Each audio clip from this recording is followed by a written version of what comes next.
Бүгүн акыркы убакта эң көп сөз болуп жаткан технологиянын эволюциясы катары билинген жасалма интеллект тууралуу сөз кылабыз.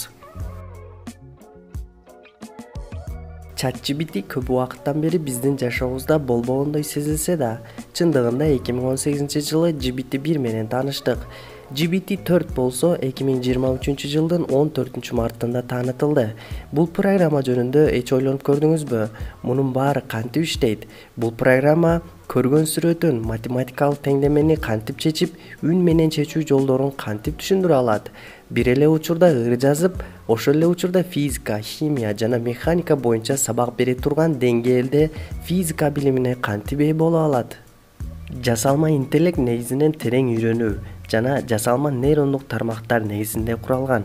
Бул системалар адамдын мээсиндеги нейрондордун иштөө принцибине таянат.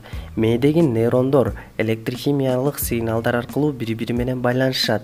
Ал эми жасалма интеллектте болсо, жасалма нейрондук тармактарда ушундай эле математикалык операциялар аркылуу маалыматтарды иштейт. Ар бир жасалма нейрон кабыл алып, салмактар менен көбөйтүп, натыйжа чыгарат. Бул натыйжа кийинки нейронго өткөрүлөт. Бул процесс катмарлар арасында кайталанып турат. Тагыраагы жасалма интеллекттин иштөө принциби адамдын мээсинин иштөө тартибине таянат. Жасалма интеллект чоң маалыматтар топтому менен үйрөтүлөт. Мисалы, колдо жазылган сандарды таануу үчүн миңдеген кол жазуу үлгүлөрү колдонулат. Система бул маалыматтарды талдоо менен кайсыл пиксель комбинациясы кайсыл санга туура келерин үйрөнөт. Бул үйрөнүү процесси артка таратуу деп аталган ыкма колдонулат. Бул ыкма жасалма интеллекттин туура эмес болжолдоо жасаганда кайсыл деңгээлде ката кетиргени эсептелип, бул катаны оңдоо же болбосо эң аз ката кетирүү үчүн колдонулат. Ошентип система убакыт өткөн сайын туура болжолдорду жасоого үйрөнөт. Жасалма интеллект трансформаторлор сыяктуу андан да өнүккөн алгоритмалар менен иштейт. Трансформаторлор көңүл буруу механизми колдонуу менен тексттердеги сүйлөмдөрдүн ортосундагы байланыштарды жакшыраак түшүнөт.